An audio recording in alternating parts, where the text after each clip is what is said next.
case, I had worked with vanishing points in a little bit in Photoshop.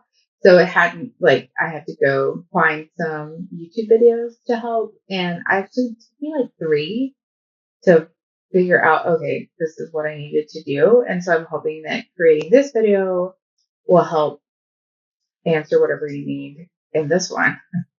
Click the layer, click the thumbnail art, right click, select pixels, Command C to load it. Go back to your image, make sure to select another layer so that you have the ability to edit that top layer. Go to filter, vanishing point, and then you're going to create your point, like where your art's going to go, like on the wall or canvas or whatever. And then you're going to hit Command V. Okay, so you see how large this is. So you're going to come on the side here and select the transform tool. And then now you can bring this in.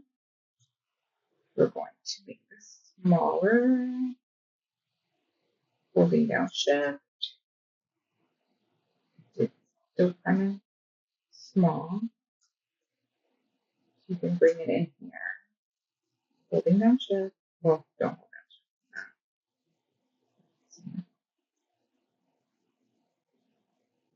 There we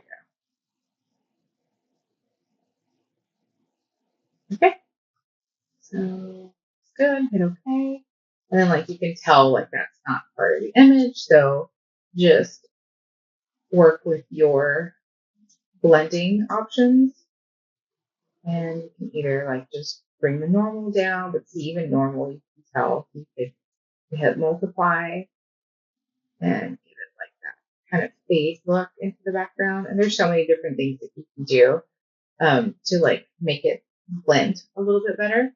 But ta-da, hopefully this helps. I know for me, like I said, I had to go to 3 different videos. So just being able to put it all on one and how you can blend it and fix it. So